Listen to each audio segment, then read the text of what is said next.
So good morning, everybody. We're going to get started now with the webinar. So thank you all for joining us today, and very excited to be talking to you about what Activate is and what the fellowship entails, and giving you some extra information about that application process as well. So just to give you an overview of what we're going to be looking at, we're going to start off with Activate's sort of story and purpose, why we exist in the world, how we want to be helping you. Some details about the fellowship, some of the impact and results to date in terms of what our fellows have accomplished, how we've grown, and then what we're looking for in candidates as well. We're also going to have Q&A for probably half an hour or more at the end of this initial introduction. So if you have any questions, please do save them for that point in time, and I'll explain how we'll be taking questions. Effectively, we'll be using the raise hand feature. So I will not be checking the questions in the chat, so there's not that much point in posting those, and we will get around to answering everyone's questions as well. So just as some obvious Zoom tips, please do keep yourselves on mute. If you do unmute yourselves during the Q&A, before the Q&A section, without me specifically asking you to, I will have to potentially remove you from the Zoom room. So please do not do that, and be respectful of everyone else's time. And just wait until the appropriate time to ask your question. So with that, let's get started. So a little bit about our story and purpose. So Activate was founded by our CEO, Alan Gur, who was a previous entrepreneur, member of ARPA-E, and had really worked in this kind of deep science innovation for quite a considerable amount of time. And he realized that there was a pretty significant problem with the way the US innovation ecosystem was functioning, which is that there's a huge amount of research and investment that goes into kind of academic, university level, deep research, and not very much that goes into helping that really incredible research and those discoveries to get out of academia and actually get into the real world and impact the way that our society functions. And so when Alan actually founded this organization, it was really with that mission of coming in and helping the world's innovators who come from that hard science space find their footing in the world and be able to commercialize that technology. And so before anything else, what's really important to understand is that we exist to support our fellows. We are not a tech transfer office. We are not a VC. We very much are a fellowship, and it is about the people first and foremost, and it is people that we support. And that's particularly true because it's such an early stage of innovation that we know that you're going to be pivoting X many times before you're successful with this technology. We know that you're going to need to de-risk this technology, that the technology itself may change over the course of the 2 years that you're with us. And so what we're looking for are the right people to take that technology forward, are people who really deeply care about its impact and have been a huge part of that technological development to date. And those are the individuals that we want to be supporting, knowing that you are what is necessary to drive that innovation forward. So a little bit more about this. We exist to support our fellows. What does that mean? As a fellowship, we take 0% equity. So we're not taking any stake in your company. Everything that you're going to hear today about the fellowship, that comes for free because we have incredibly generous government, philanthropic, and corporate sponsors who enable us to offer this fellowship to you. So it is 100% support, 0% equity. We also exist to support fellows who make things. So what does that mean? It means that we're not doing software. Aside from some really advanced AI, complex software pieces that integrate with a hardware component and can have really revolutionary impacts, for the most part, we are very much a hard science-based fellowship. So innovations in the chemical space, in the biological space, in physics, engineering, etc. All of that is going to be very welcome and very easily supported by us. If you're in the software space, you should probably reach out to me by email and just make sure that what you're working on is something that we can support, because most of our financial contributions will go towards those hard tech innovations. And then this final piece, which is really, really important as well, and that's for a purpose. I'll say it honestly and outright at the front. If you're in this because you want to become a rich entrepreneur in Silicon Valley, this is not the place for you. Hard tech innovation is really difficult. It's going to take long numbers of years. And so if you're going to do this, you need to be really motivated by your technology, by what you know that technology can do for the world, and by wanting to get that technology out there. So it is very much an impact focused fellowship, and you're going to need that motivation in order to be successful in this space. So bear that in mind as you come into this fellowship and as you launch this kind of endeavor as well. So up front, I want to talk a little bit about diversity, equity, and inclusion. It is absolutely true that the innovation space is incredibly white and incredibly male, and that it should not be that way. And so Activate is trying to do its part and be at the forefront of this, working with our partners across the innovation space, including VCs and other incubators, to figure out how we can be better supporting entrepreneurs of all backgrounds. If this is something that interests you and you want to hear more about the different ways that we're working on this, please do feel free to go ahead and read the statement that we put out several months ago. And just to kind of put it out there as well, we do have an internal task force working on this directly, and there's been a heck of a lot of deliberate outreach to diverse organizations across the country to make sure that we're reaching all the people who really could be benefiting from our internship, from our fellowship. So we're really excited about this, and we have some really incredible candidates coming on board, and we hope that you can be some of them as well. A little bit about our industrial sectors. So as I mentioned, we don't really do software. What do we do? Pretty much everything in this list, and probably stuff beyond this list as well. But as a rough idea, these are the buckets of innovations that we look at. So there's buildings, chemicals and fuels, defense and aerospace, industrial biotechnology, electronics and computing, electric power and storage, materials and manufacturing, transportation, water, forestry, and agriculture. We do occasionally take innovations that are slightly more in the medical space. This is fairly, I would say that's the sort of gray zone in terms of hard tech innovations. What we mean by that is if you're really developing just a drug for cancer or something that's really specific and is going to need to go through FDA trials, there are programs out there that are going to be better suited to helping you. However, if you have a platform technology that can have applications across a wide variety of areas of the medical fields or areas beyond the medical field, then I would definitely encourage you to apply, even though you may not be obviously represented on this list. A few case studies. So some of our previous fellows, I'm going to go through 3 different fellow examples just to show you the diversity of the people who come in and what they're working on and what they've gone on to do as well. So this first one is Opus 12. Opus 12 was founded by Atasha Cave as well as 2 other co-founders. 2 of them were fellows and the third joined as a sort of observer throughout the fellowship process. And what Opus 12 effectively does is they take CO2 and they use it to make useful chemicals and fuels. So it is a carbon capture and utilization play. And Opus 12 is really quite incredible. They joined us in the very first cohort of Activate that launched 5 years ago, and they've now scaled up to have over 30 different employees. So you really can, in the hard tech space, achieve that kind of growth and go out to be successful beyond this fellowship as well. And so we're really happy to have them as alumni too. The other one I want to point to is Bleximo. Bleximo was founded by Alexei. Alexei is quite special in the sense that he was an associate professor at Berkeley. So he left his professorial post because he knew that this innovation was something that deserved to be out in the world.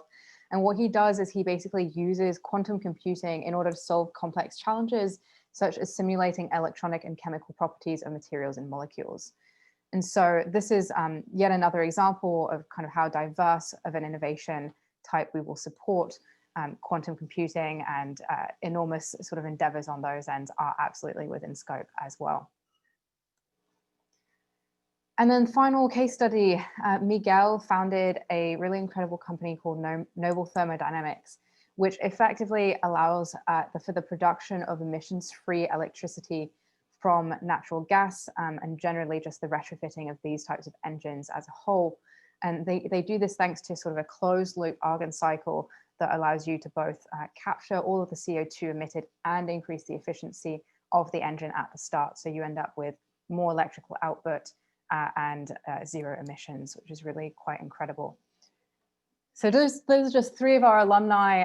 We will have another Q&A with our fellows and alumni in exactly a week. So this time in exactly a week, we'll have a panel of 3 fellows and alumni who can come in and answer your questions about exactly how the fellowship has impacted them. So let's go into a few fellowship details now. Effectively, if you look at what the fellowship does, we are a 2-year fellowship, and we offer this fellowship in partnership with our national lab partners. So these are Berkeley Lab as well as MIT Lincoln Lab. And what this allows us to do is to give you lab space, but also be surrounded by some really incredible resources, people who are experts in the field who are working on this all the time, but also provide a space where you can actually continue to develop your IP without that being owned by whatever home lab or home university you're coming from, if you're in the case of people who might be coming directly from a PhD or a doctorate. So providing you with that kind of secure location to go on and develop that innovation. And then the final piece is this market connectivity piece. So this is the piece that Activate as the nonprofit provides. If you look at the people who work in Activate, they are truly incredible people who come from just a huge variety of backgrounds. We have several ex-entrepreneurs who scaled their companies to Series B and beyond, or to acquisition. We have a variety of different people with VC experience, communications experts, HR experts.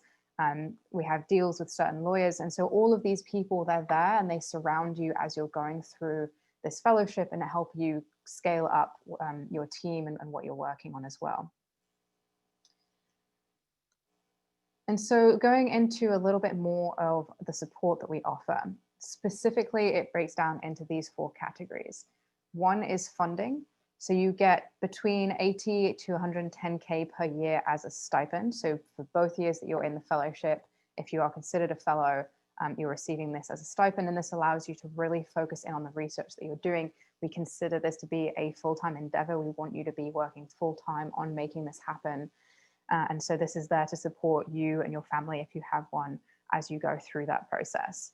We also provide stipends for health insurance, as well as travel funds, so that you can go and attend a variety of different conferences across the country.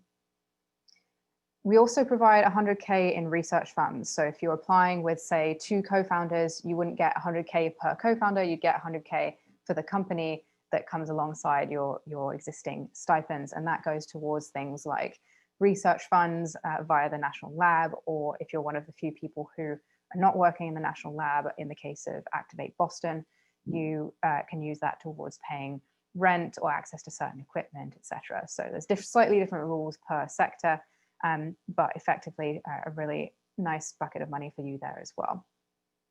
There's a startup curriculum, which is super helpful for people coming in and starting to kind of figure out how to transition from, in some cases, an academic space into the world of startups and scaling up a business. Even if you come from an already entrepreneurial background, the people that we bring in are really experts in their field and are going to be able to guide you anyway and just reinforce that knowledge and help you along the way. A third piece, mentorship, super, super important. We have in each location a managing director who is one of those ex-entrepreneurs who has scaled up a company to that Series B and beyond stage. And they are there to help you put together a board.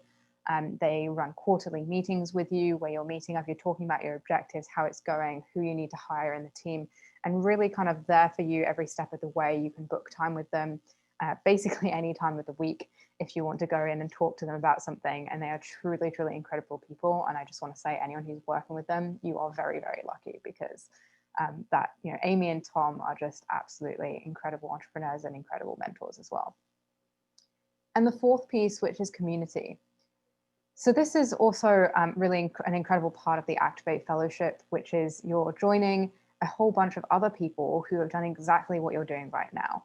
Hard tech innovators who have spent several years taking this technology from the lab to the market, and who are there and who can tell you, in our Slack groups, or if you get one-on-one time with them, exactly how they went out and found lab space when they eventually left the national labs, or which lawyer they hired and why, and all of the different tips that you might want along the way, as well as just, really heart-to-heart conversations about how to tackle a really difficult situation. So our alumni are very, very involved with the program. They regularly come back and speak with the fellows, and they're just a fantastic part of what it means to join the Activate Fellowship.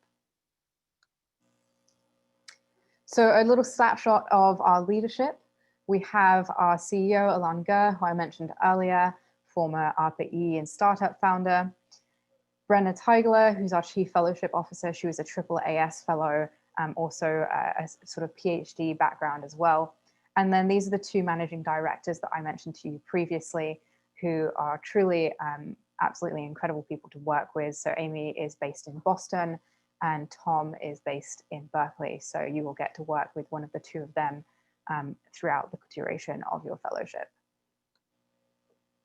We have two locations. You've heard me say this a few times already. Berkeley has been open since 2015 and Boston opened last year in 2019.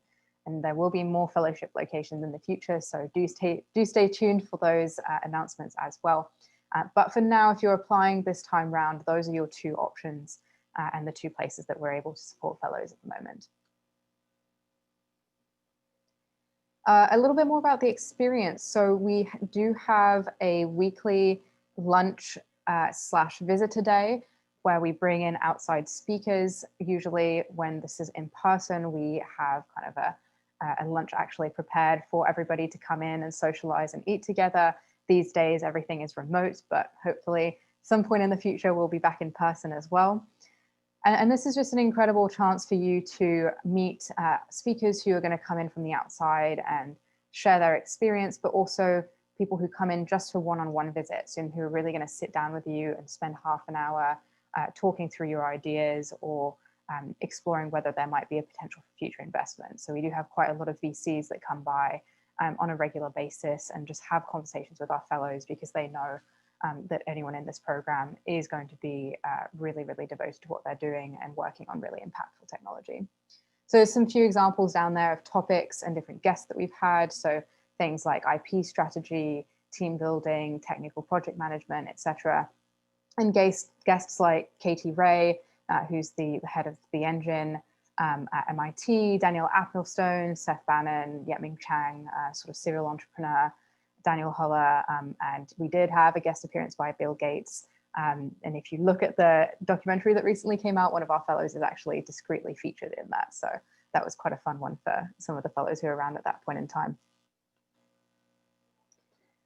So moving on a little bit from what the fellowship is to what it has meant to the people in it and how what they've accomplished to date. So we've had over 30 corporate partnerships forged by fellows over the course of the fellowship. The startups that they've founded have hired over 135 people. And there's also been, and this one we don't shy away from saying, 7% intentional no-go decisions across the first 5 cohorts. And this statistics is actually really important because, again, we're a fellowship and not a VC and not a tech transfer office. So we really do care about you figuring out whether this is the right thing for you to do, both from a personal point of view and from a tech point of view. We don't want you to spend 5 years trying to commercialize a technology that just doesn't have commercial impact. So if at the end of a year with us, we have gone through all the possible scenarios and effectively concluded with you that this just doesn't make market sense, we're not going to kid you into keeping on going. We want you to come to that no-go decision as fast as possible if that is the direction that things need to go into so that you can move on to better and greater things. We, since launching, have had 84 fellows join us. They have launched 57 startups, and those startups have raised over 117 million in follow-on funding. And so just a little quote from one of our past fellows as well, who effectively says that her company would not exist without the support of this fellowship. And this is something that we hear again and again, because precisely the types of people that we support are in that space where they're doing something that's so impactful and so hard that there's a lot of technical risk associated with it. And so the VCs often will not come in and support those ideas at so early of a stage. And this is the fellowship that is going to help you to get to that stage where you can be investable, both from the private sector and from the public sector as well, with a variety of grants. So what do we look for?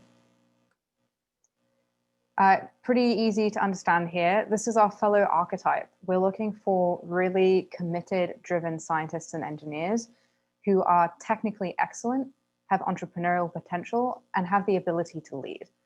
And again, the fellow and the person behind the technology really matters given how early of a stage this is. So we are looking to get to know you as people, and part of the application is about that, and there will be also in-person interviews as well.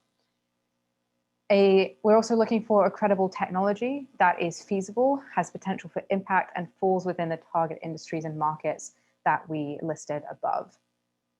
And then this final piece, the sort of little and that you'll see at the bottom there, is actually really important, and that is, will receiving the fellowship support make a difference in your case? So we're looking to understand how having the Activate Fellowship is going to help you, what access to the labs is going to mean for you, what access to our mentorship is going to mean for you, so that we know that these resources are going to people who really need it and are going to support those innovations that really do deserve to get off the ground and move forward in that way. From an eligibility point of view, here are some sort of hard rules that kind of come in as we look at the fellowship and who can join us. So the first of these is you have to have a bachelor's degree and 4 years of post-baccalaureate scientific research, engineering, or tech development experience. So effectively, the reason that this requirement exists is that our sponsors and our partner labs want to know that you're going to be safe in the lab. So they're looking for kind of PhD level lab experience. Even if you don't actually have a PhD, we need to know that you're going to be safe in those partner labs, because that's going to be a huge part of where you're going to be doing your work, but also really important for the future sustainability of the fellowship as well. So if you don't have exactly 4 years of experience combined with a bachelor's degree, you can still apply, and there will be a section where you can talk about why it is that you think you still qualify, but do be aware that we are trying to support those sort of hard tech founders who come from that kind of scientific background. So if you have a bachelor's degree and 1 year of experience, it's pretty unlikely that you're going to be selected for a fellowship. You also have to be proposing a project that is in the biological, physical, chemical sciences, engineering disciplines. We've sort of gone over that already. And then this other piece here is sort of the upper bound. So I was talking about how we're trying to support innovations that wouldn't get supported otherwise. And so this is what we mean by that. If you raised more than $2 million from outside VCs, from private sources of funding, then we consider that to be a market signal that you are ready for that outside investment, that you have de-risked to a sufficient level where you no longer need our support. So we're here for people who have not raised that much money yet, who need our help to get to that stage where they're going to be investable in that way.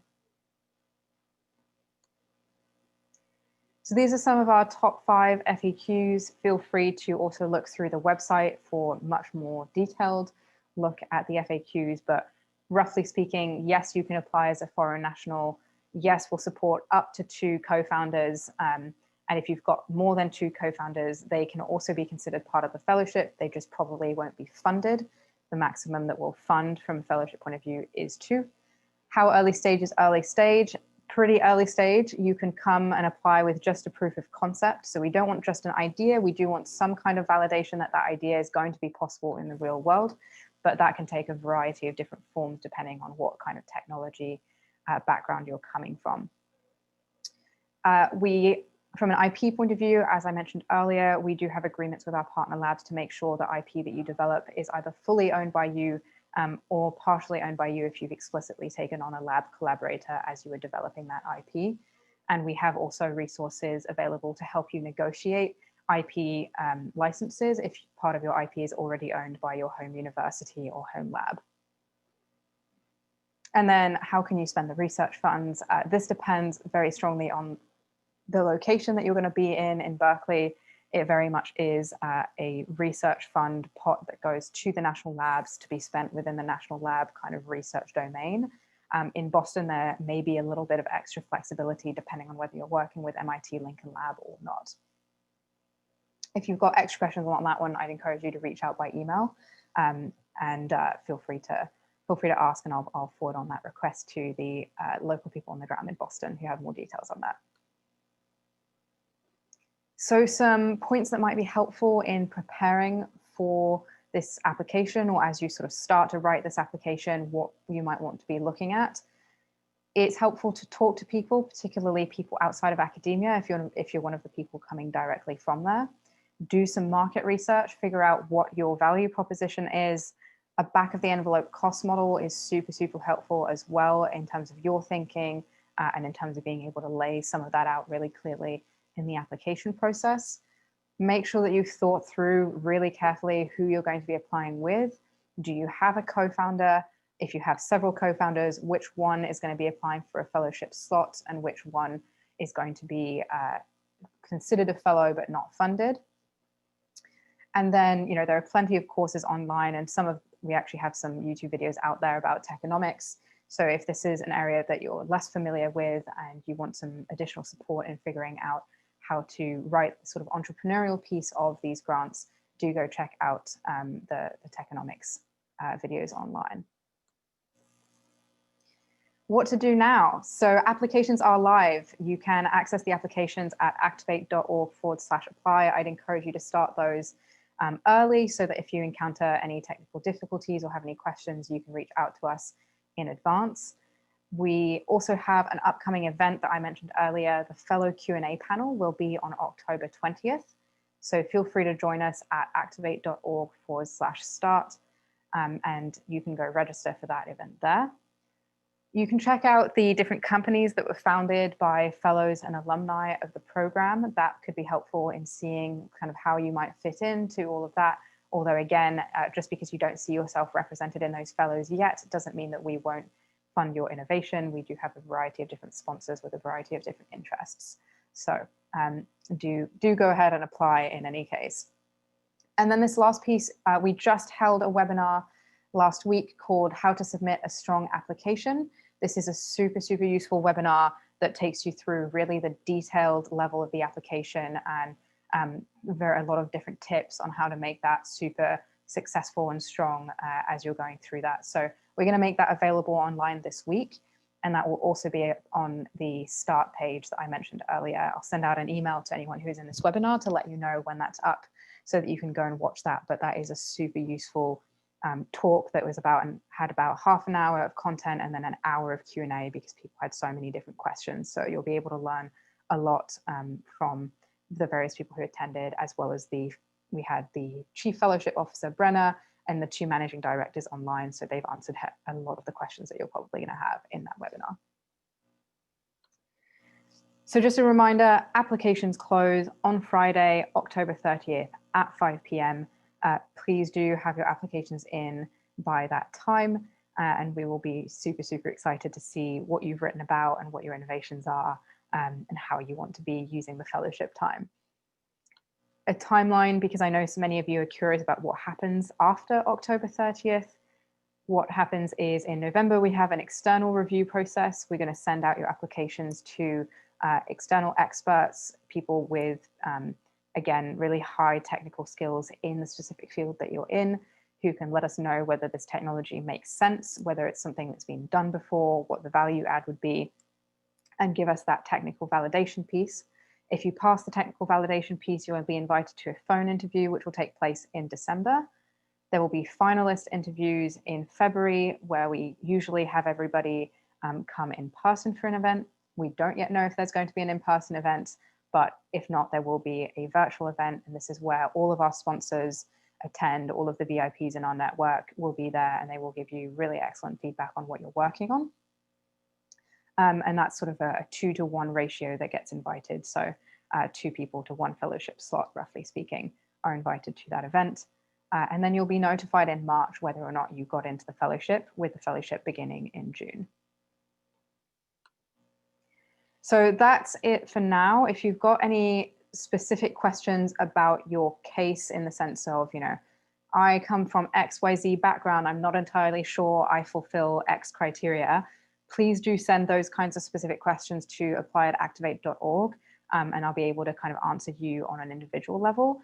If you have wider questions that will apply to many people on this call, now is the time to ask them. And the way that we're going to do that is that you're going to click, if you want to ask a question, on the participants button, and then there shall be a raise hand feature there that will allow you to raise your hand and let me know that you've got a question, and then I'll go through those raised hands in order and ask you to unmute yourself and ask the question for everyone's benefit. So I'm going to stop sharing now, and it would be helpful if you could turn your videos on so that we can sort of see you as you're asking the question and just get some nice interaction amongst all of you. Okay, great. So it looks like we have our very first question from Kaylee. Did I say your name right? Yes, yeah.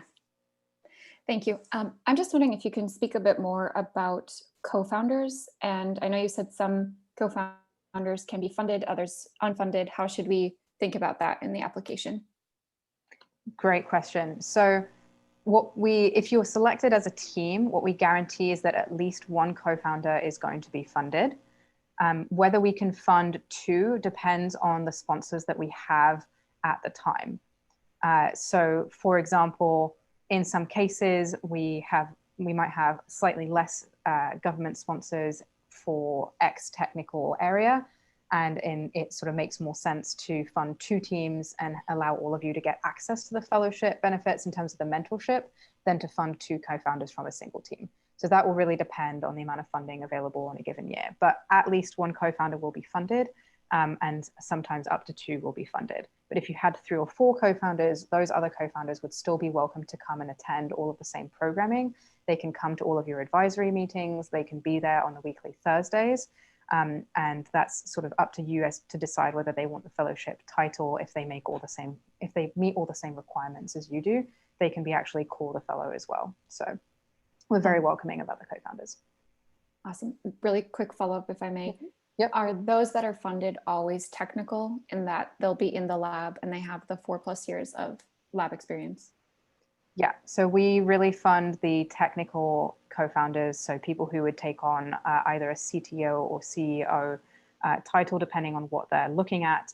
If you've got multiple technical co-founders and one of them really wants to only be in the lab and is not interested in participating in kind of the business side, I wouldn't recommend making them the primary applicant. We are looking for the CTO that wants to be involved in the actual development of the company to be the one that's actually considered a fellow and funded in that way. So just because I know that some people come from a background where they may have several technical founders, make sure that the person who's kind of the lead applicant who would be funded if only one fellowship slot existed is one who's also interested in that business side. Thank you. Yeah, great. So our next question is from Chui Lien. Did I say that right? Yeah, that's great. Thanks, Juliet. I was wondering, is it necessary for all the teammates to kind of relocate to the location of the labs, or even just the participants to do that? Great question. So in general, our expectation is that people will relocate to the main kind of areas where the fellowships are. The reason that we encourage this is, one, to make use of the lab facilities and make sure that whatever extra development that you're doing on your IP is actually owned by you under these kind of protected agreements that we have with our partners, because that's really essential for you kind of as you move forward and raise money from VCs. The other is we've just noticed that people who relocate and are really on site for the kind of weekly programming really just get a lot more out of it. If you're there in person, there's going to be a whole bunch of VCs that will just drop by at a minute's notice. And that's something that you'll miss out on if you're remote or not able to attend as many of the sessions. So people tend to progress a lot faster, grow their team a lot faster when they're locally based, because they can have many more touch points, both with the other fellows and with the people on our team as well. So we encourage you to relocate. In some cases, we know that that may not be possible. And it has happened in the past that people have sort of flown in for some of the fellowship kind of mentorship pieces or the weekly meetings. So it's not a no-go if you can't relocate for some reason, but it will require kind of a conversation with us and figuring out whether this is something that makes sense for you as well in terms of joining the fellowship. Thank you. Yeah, no worries. Next, we have John David.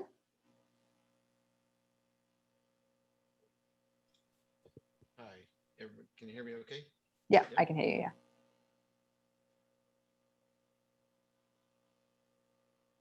yeah. Oh, and I can no longer hear you. I don't know whether you changed something.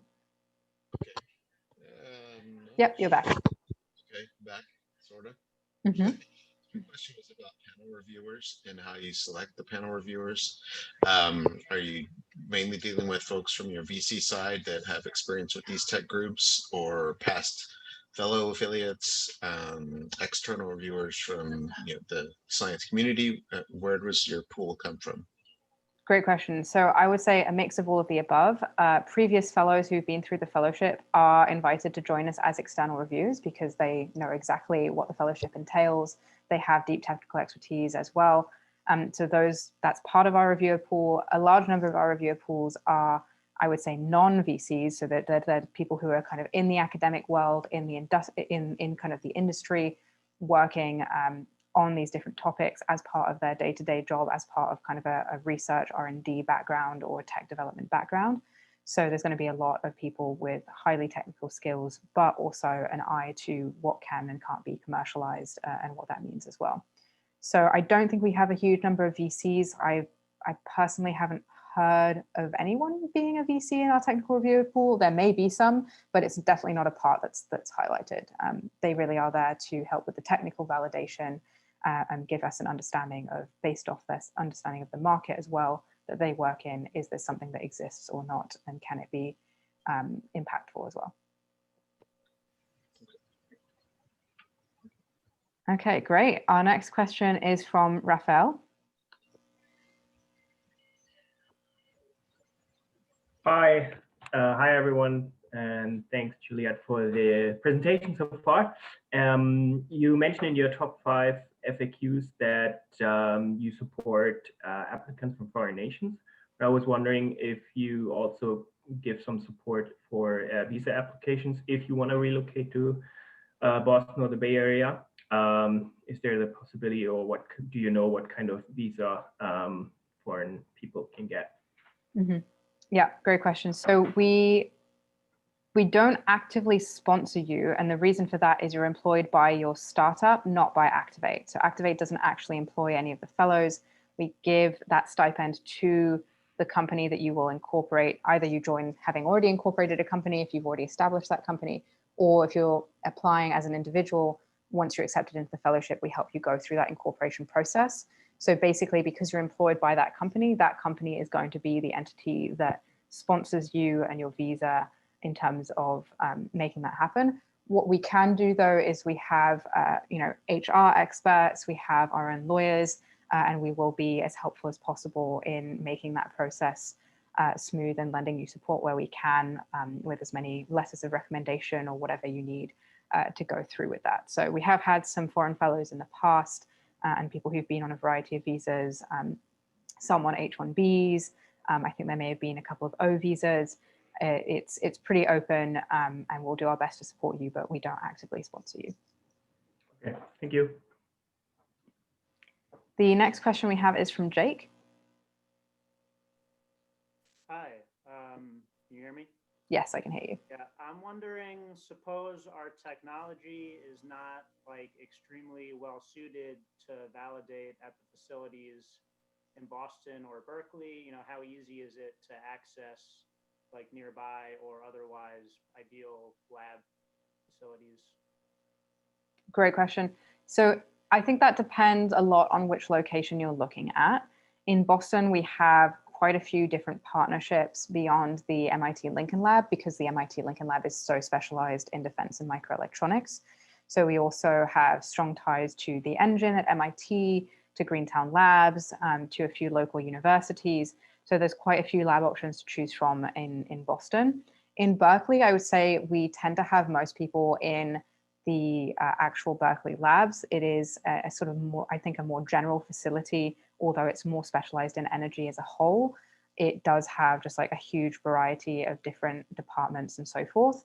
So there definitely are options beyond the Berkeley lab if you're looking at the Berkeley location, but they're going to be less commonly used and possibly a little bit less developed than they are in Boston. But that doesn't mean that you can't come in and say, hey, I want to work in X specific lab and work with us on making that happen as well. We're definitely very open to you pushing for what you need out of this fellowship and trying to facilitate that and make that happen for you. Next, we have Shayna, if I said that right. Yes, yes. Julia, thank you so much for the presentation. Hi, all. I have two questions. First question about the eligibility. I'm working on my PhD currently right now, but I don't have all 4 years of the previous experience. Would I still qualify? So are you in the final year of your PhD? How many years of your PhD are left? My first year. Okay. So in general, because we consider the fellowship to be a full-time endeavor, we really don't recommend that you try and do a PhD at the same time as doing the fellowship. We've had one person in the past who basically they were two co-founders. One had already graduated and the other was in their final year when they joined. And that was, it was possible and they managed together because they were a really strong team. But that person did not recommend that experience because doing a PhD is a heck of a lot of work already. Creating a startup is a heck of a lot of work. Combining both of those, you're going to be under just an immense amount of stress. So if you are several years out from finishing your PhD, I would recommend that you actually apply when you're coming into your final year so that by the time you graduate, you'd be joining the fellowship.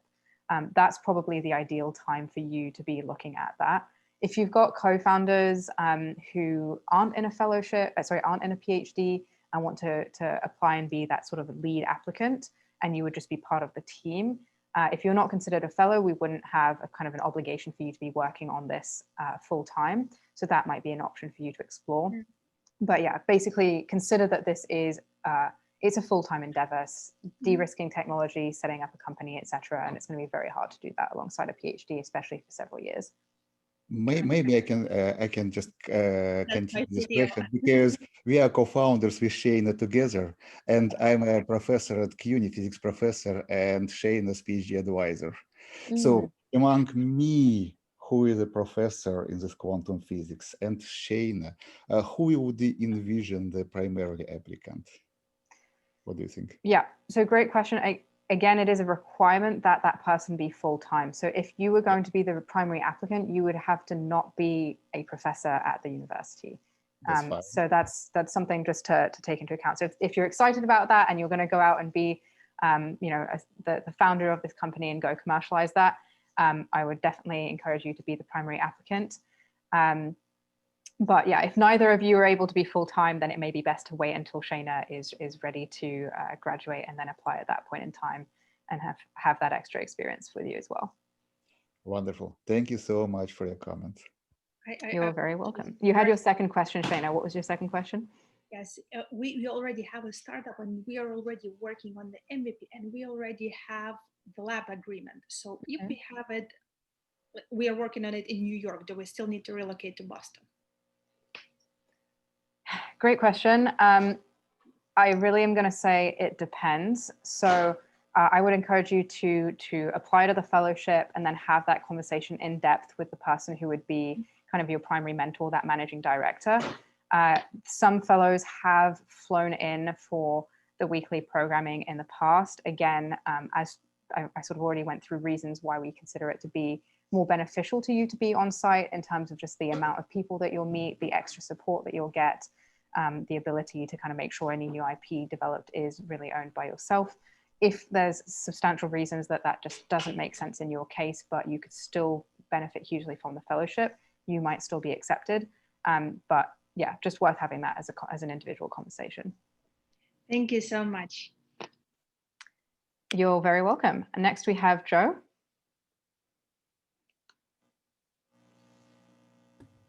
Hello, can you hear me? I can hear you. Okay, I have several questions. Can we learn more about your inclusion strategy and how that might impact an application? Number one. And number two, can you discuss how a primary applicant and a sort of a secondary applicant, am I correct that they would share the limited dollars that you might allocate to a company, or are you thinking of increasing the funding per company if there are more than one participant? And then lastly, I was glad to see Natasha mentioned, because our technology involves a plant-based approach for CO2 capture, and then we convert the resulting biomass into a variety of circular economy products. Is that an eligible activity? Okay, so I'm going to take those one by one, and I might have to ask you to repeat some of them.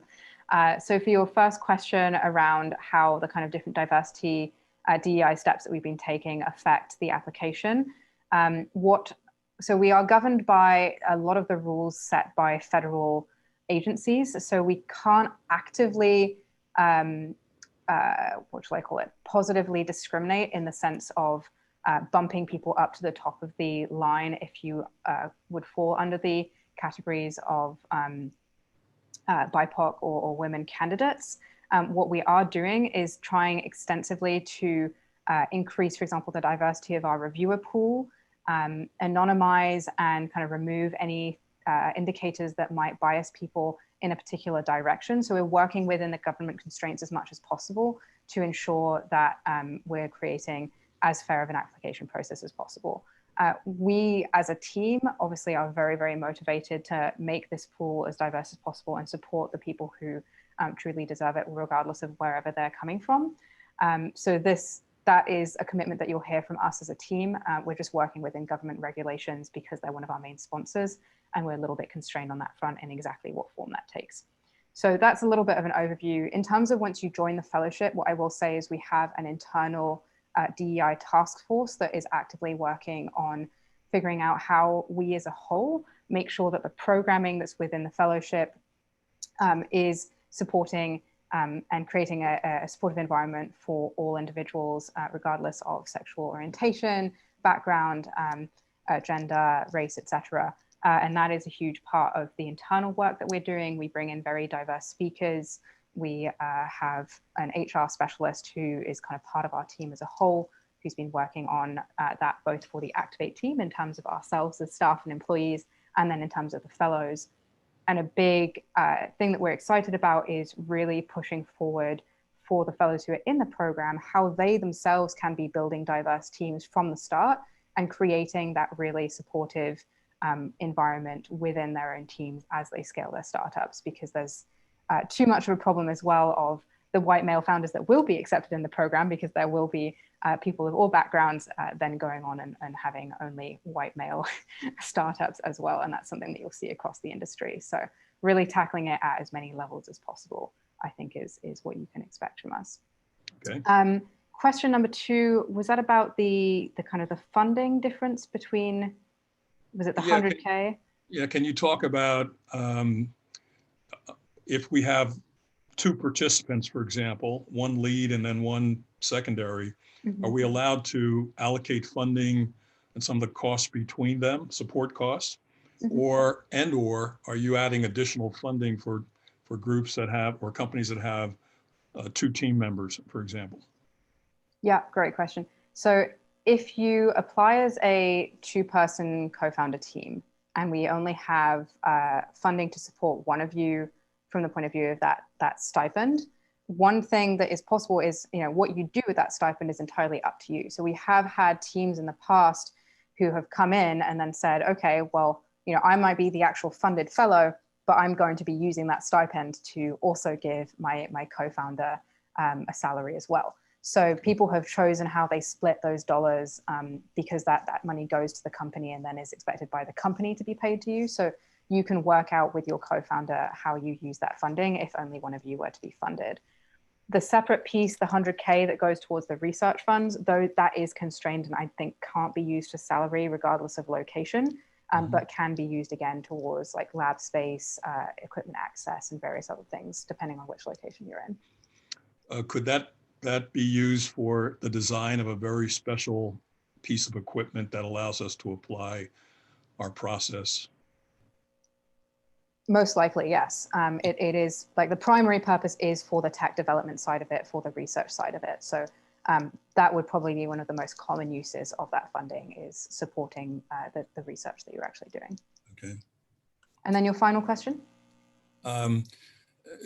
We're involved with a patented process that I invented by which we plant and then we multitask very special biocrops.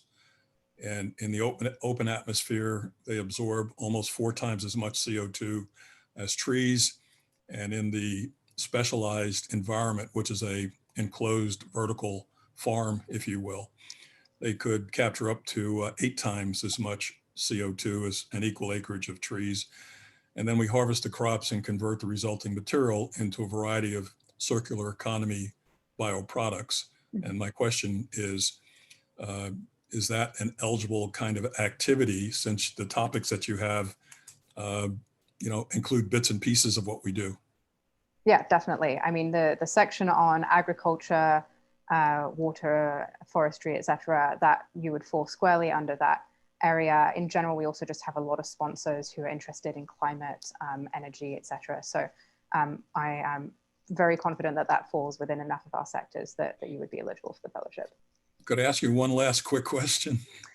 Because we're coming up against time, I'd suggest that you raise your hand again. And if I get through the other 3 questions that are ahead of you, then we can get to that question. Just want to make sure. Fair enough. Thank you very much. People answered as well. Thank you. You're very welcome, Joe. And so next we have Curtis. Hey, Juliet, thanks so much for the chat and nice to meet everybody in the call. I'm the founder of ChipBrain. It's an empathy AI company, augments people's ability to have conversations, be effective, persuasive, particularly in the sales domain. Also a PhD student at MIT. I'm interested in whether or not machine learning and artificial intelligence really falls into here. There's, the technology is deep learning hardware, but working in these labs, literally all I would use is just an SSH terminal. That would be my interaction as like laboratory work. And so I just want to see sort of how that falls into play. And then hopefully that's a quick question. And then the more involved question is for co-founders. I'm like a white male and terrible on every diversity list ever, but my team is not that way. Our CEO is a Vietnamese immigrant, female, fantastic. Her background, she has a degree from Harvard and also years of experience afterward, but she does not have the 4-year minimum requirement, so she cannot be the person to apply. Unfortunately, like me, the white male has to be the one because of my experience. And so, and also a couple, we have 4 people on our team from MIT. 2 of them are African-American, and I just don't know like how that's taken into account in the application process. Mm-hmm. So as I think I mentioned in my response to Joe's question, because of the way the government restrictions are, we can't actually particularly favor any ethnicity or give a bump to an ethnicity within our application. So it's you being white male or any other race is not going to actually affect your chances of getting to the fellowship. What we're doing as much as possible is making sure that all of the other factors that can bias people to have a negative or positive view of a particular race are eliminated to the best of our abilities. So, absolutely, when we come down to kind of like interview phase and we've seen that you're someone who is proactively building an incredible like supportive environment and a space where people of all backgrounds are considered, that is going to weigh positively in your favor. And so I would just think of it as being part of how we evaluate you as a person. What are you doing to make this world a better place, both within your company and beyond? So think of that as a positive that will be eventually considered in your application when you get to that sort of interview and finalist stage. But certainly for the initial few stages of review, where we're really just examining your qualifications, your kind of technical expertise, the innovation itself, those are the stages where I was saying that we're doing our best to kind of just eliminate as many biases as possible, diverse review pools, bias training, anonymization of applications, etc. Okay, great. And then what about the technology piece? Yeah. And so from the technology point of view, it's really hard for me to give you a yes, no on whether that is going to be something that we can support without kind of having more detail. What I'd recommend is that you write to us at theappliedactivate.org and kind of describe why you consider this to be either a harder type of technology to be working on, i.e. it's not just I can code an app and get it out into the market type of thing. Like, why does this qualify as hard on the same level as people who are doing more physical, biological, chemical based innovations? and then how you consider the fellowship in terms of when you're writing the application, how you think this fellowship is going to support you in overcoming those difficulties and getting you to a stage where you're investable, as well as your impact on the world. So that's kind of how I would frame that in terms of your application. Thank you. That's very helpful. I'll do that. Thanks. Absolutely. Next, we have Valentina. Hi. So I have two questions. So when applying as a team, does the fellow that would primarily be in the lab have to be a co-founder, or can they have like a leadership, like director role in the company? Anyone who's considered to be funded as a fellow or has the fellow title does need to be a co-founder. So that's sort of up to you. And the reason that is being a fellow really means that you're receiving a lot of support from us in terms of understanding where you're going to take this company in terms of the future directions, input into hires, input into who is your advisory board, etc. So if there's someone who you'd consider an employee and you wouldn't want part of those discussions, then they wouldn't be a fellow, basically. So that's what being a co-founder means in that context. Apply definitely with multiple co-founders if you have multiple co-founders. For anyone on the call, please do not make someone a co-founder if you don't think that they should be a co-founder long-term in your company. That's just not a good idea for a variety of reasons, which I'm sure you're aware of.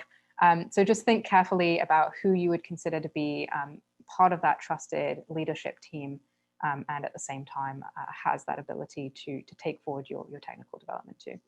Okay. Yeah, so to apply as a team, both of the people should be co-founders then. Yes, yeah, correct. All right, thank you. And you can obviously have a team and be a single co-founder, I will just say. So just because you're applying as a single founder doesn't mean that you might not have a team of 5 or 6 people behind you supporting you as you're going through this process and building up as well. And single co-founders are going to, even if they come in by themselves with no other teammates, are going to build a team over the course of the fellowship. So, right. Okay. Thank you. Absolutely. Wendy? Excellent presentation. Thank you, Juliet. I have 3 questions, but you can ask me to stop at any time. Yeah, let's take them one by one. So the first is I have a friend who's interested in co-applying with me to this fellowship program. Actually, she was the one who introduced me, but she's a full-time employee in the private industry. Does that make her ineligible for this application? So she can apply while still being a full-time employee, but if she was accepted into the fellowship alongside you, she would have to leave that position to work full-time on what you're going to be developing. Awesome. So the second question is, I haven't looked through the application, but I'm really interested because this is a really great program. But do you require us to disclose IP in our application or not to discuss the IP? If we have, we should disclose, then the review process will be confidential, right? Yeah, so there's a lot more detail on this in the How to Prepare a Strong Application webinar that if anyone has concerns about this, I would really recommend going and listening to that. The other question is, it might be useful, again, if you want more detail on how different fellows in the past have approached writing details that are confidential or not in their application. You can also attend the fellow Q&A panels. They usually have some really good insights on that as well from a kind of first-hand perspective of what they did and didn't write in their application. What I will say is there's an expectation of confidentiality in terms of our reviewers, but if this is something, if there's a piece of information that is, you know, your special secret source IP upon which every single thing in your company depends, and if that were to be leaked, like game over, maybe don't write that. Explain to us what you're doing, but don't tell us exactly, you know, the chemical components or the exact ratios that would allow someone to replicate this. What we're looking for is really the ability to evaluate your technology and understand it. We don't want the specifics of, you know, X component or X chemical compound or X quantity. We want to understand why it works and what you've done to demonstrate that it works and why this is a promising technology for the future. So in general, the fellows that we've spoken to in the past have been who've been on Q&A panels in the past have been very encouraging of you being as open as possible with your technology from the point of view that you want to explain to people why this is important, why this works, but don't feel that you should disclose specific IP that would put you in danger, if that makes sense. Great, thank you. The last question is, does the sponsor lab get funded by you, or what is their incentive to, it's a bit hassle, right, for us to work in their lab? So the sponsor labs are with us, like Berkeley, Lawrence Berkeley National Lab, MIT Lincoln Lab, are with us for a variety of reasons. One, this is really kind of a two-way partnership. They love having people like you come in and work on just exciting stuff that's really plugged into the market.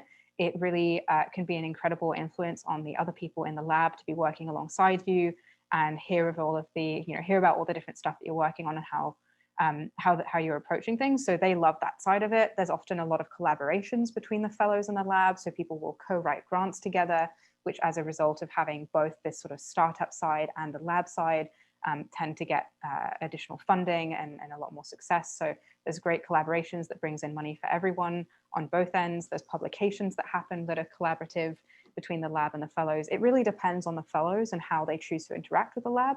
But those are some reasons why the lab partners like working with us and have this agreement with us and are willing to support you without taking your IP in this lab context. So that is a very, very special partnership and a very unique opportunity to be working in some incredible facilities alongside some experts in the field.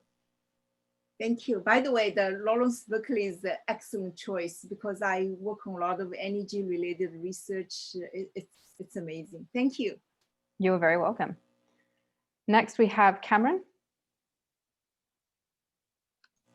Hi, thanks for taking the time for these questions. I'm just curious if you've had any issues with foreign nationals working in conjunction with MIT Lincoln Labs.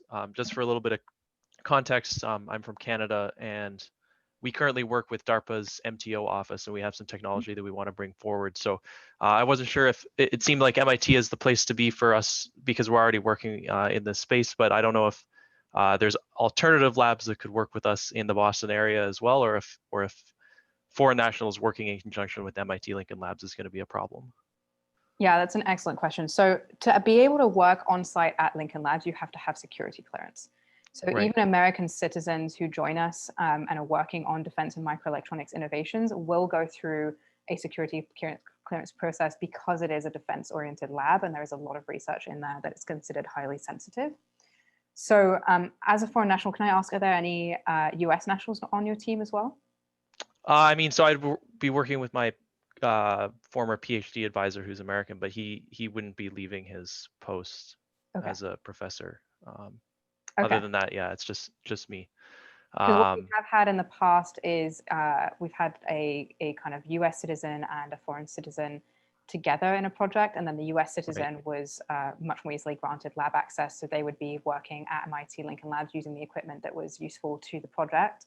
And then the other co-founder worked on a different site nearby.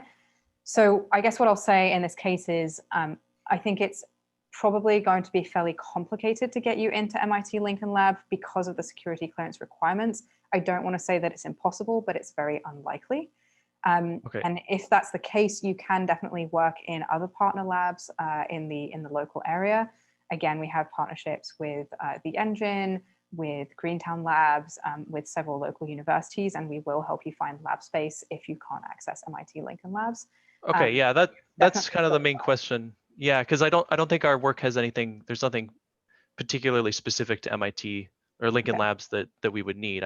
There's probably 10 other labs that we could work in Boston alone. So as far as I know, so that was very helpful. In which case, definitely apply and don't worry about the MIT Labs requirement. Okay, thanks.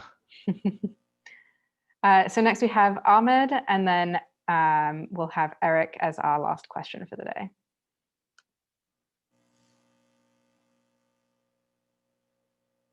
Ahmed, if you're talking, you're still on mute. Hello, can you hear me? Yes, I can hear you now. Yes, thank you for the great presentation. So I had applied like 2 days ago, and my concern is about that I didn't have the ability to buy the software that will help me to illustrate my idea. So do I still have the chance before the application close to do any changes on my application? So have you, what stages of the application have you gone through? Have you submitted everything and you clicked complete, or how did it? Okay. Yes. I would suggest that you email me individually with kind of the name, email that you used for that application, and I can go in and check on what your status is, and we can figure out how to add things to your application if you're locked out. Okay, thank you. Yeah, no problem. And then Eric? Thank you for the great session. Can you say something about the number of applicants usually, and something about the ratio of applicant to accepted fellowship? Yeah, absolutely. So we usually have around a 7% acceptance rate. It's very hard for us to predict how much our applicant numbers are going to raise year on year. It looks like we're probably going to have more applicants this year than previously, in large part because of the kind of extensive DEI outreach that we've been doing, and really kind of looking at contacting universities that are not in the Ivy League universities who traditionally dominate our applicants. And so we've been in touch with 30 plus universities that we never had individual links to previously. So it's possible that the applicant numbers are going to jump and then it might be slightly more competitive this year. But in general, it's been, roughly speaking, a 7% acceptance rate. Thank you.